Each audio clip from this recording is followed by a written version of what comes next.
hall, okay? Some of my colleagues were smoking there this morning. Good. What if they smoked inside here? Okay, smoking inside here may be minor, may be major, depends, okay? What if someone smoked and it caused, okay, the curtains catch fire and the entire building burns down? Questions you have to ask, okay? Negligence in performance of duty, non-adherence to standard operating procedures. SOPs are standard operating procedures. Generally, we tend to classify them as minor, but with a word of caution, minor can become major depending on circumstances and depending on consequences. Major misconduct, generally the understanding is if it is a major misconduct, it can warrant dismissal. That means the employer, the company can dismiss the employee based on the misconduct. Can dismiss based on the misconduct doesn't mean you just dismiss the employee. You have to first find out whether the employee actually committed the misconduct. So there is a proper process and procedure which I will explain to you later part of this presentation. So examples will be dishonesty, gross insubordination, theft,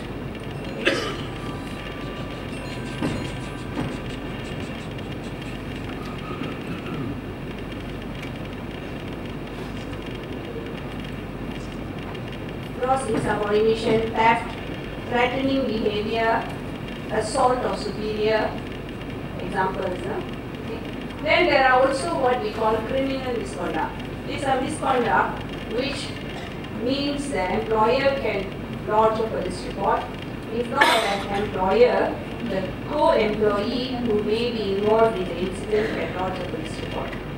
So it can attract criminal prosecution because the police can step in, arrest the employee, take him into custody, keep him under remand up to 14 days, and then produce the employee concerned in a criminal court for charges of the same offence, but under the Malaysian criminal law as opposed to the employer's handbook or internal regulations or terms of service.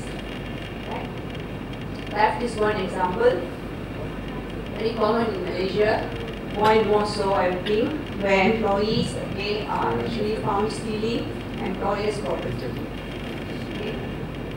And cheating can be in many forms. It can be cheating co-employees, it can be cheating the employer, it can be cheating customers, outside parties, but it implicates the employer either by reputation, image, or implicates the employer's business directly.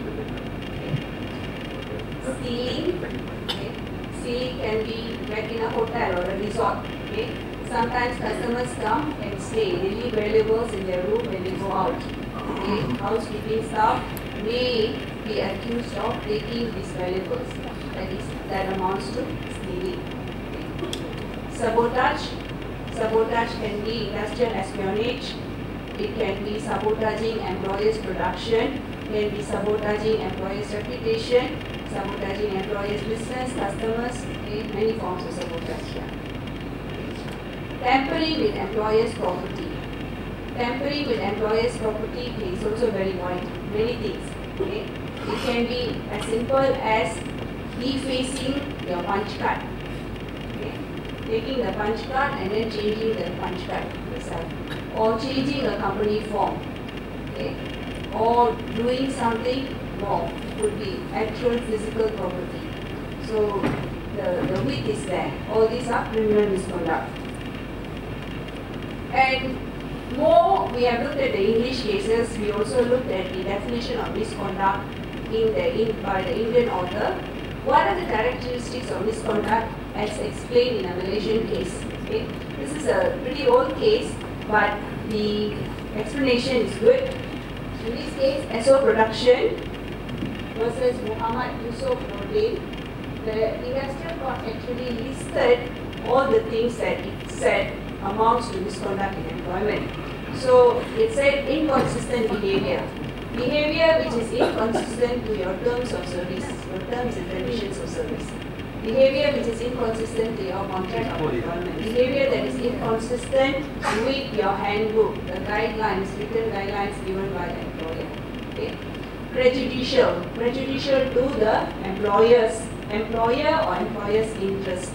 Company's business, company's investments, company's property, company's good name, image, reputation, goodwill, etc. Unsafe behaviour. Now, safety is very important, particularly in certain industries. Construction is one, production is another. There are many other industries where safety is paramount. Okay? There's no compromise on safety. So if an employee behaves in an unsafe manner, that is also a misconduct. Grossly immoral. This is Malaysia, so we worry about morality also. Okay? So when we talk about morality, again, moral, what is immoral, okay, it can be both tight and loose depending on the circumstances. It all depends on the culture of the organization, where you are situated, what image, okay, the employer wants to project. The case, okay, I would like to share with you is the case of a production company, foreign production company, Japanese production company operating in Malacca. The human resource manager was actually caught, okay, by the religious authorities, they being in close proximity with a female production staff in his house. He wasn't married, neither was she married. But the religious authorities took them both to the Sharia court, they were fined, and then they were released. So when the HR manager came back to report for work, he was dismissed by the employer. His argument is, he said, whatever that happened doesn't concern his job, because it was outside his employment hours, it was during a weekend, he is free to see, date whoever he wants to date.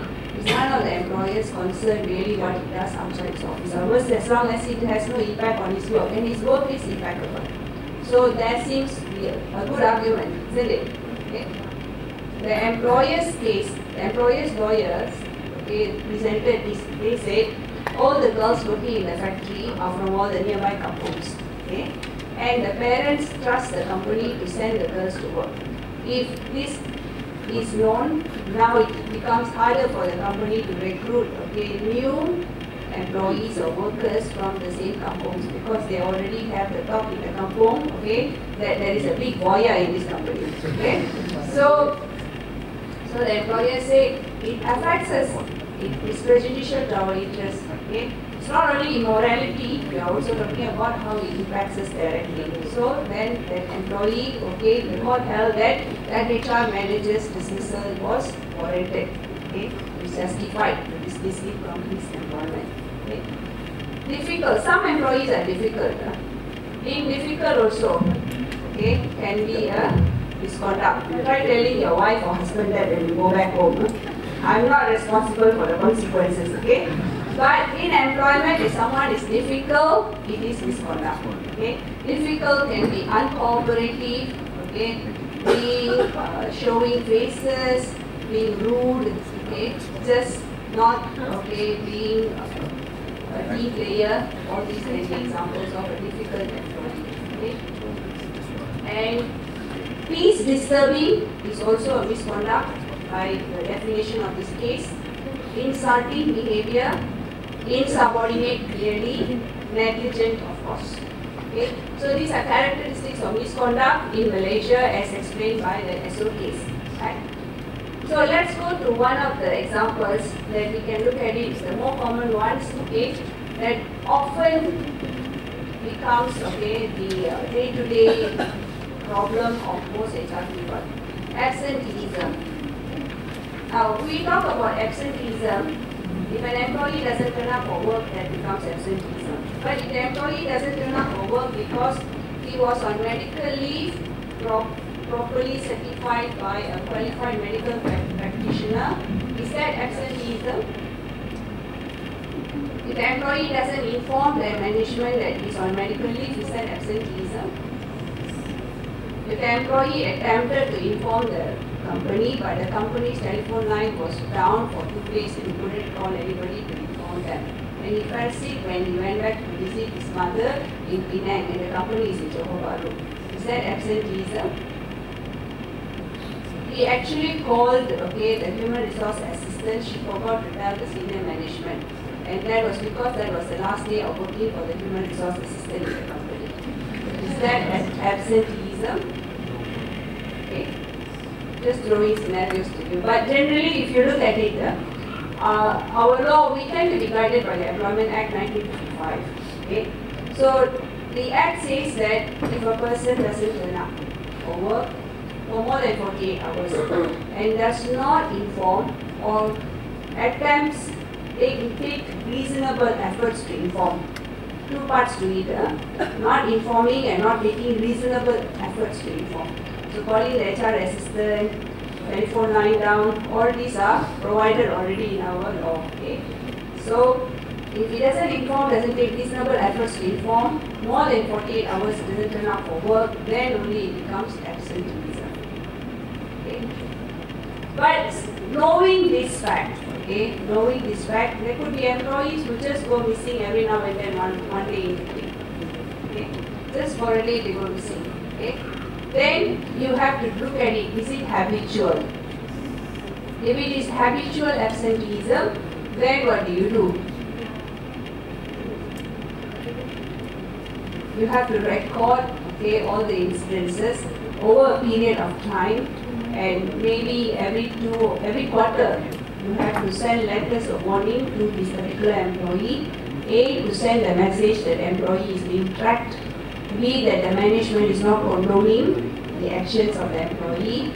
C, that the management is reserving the right to do a DI if this particular behavior continues. Because if you don't say anything,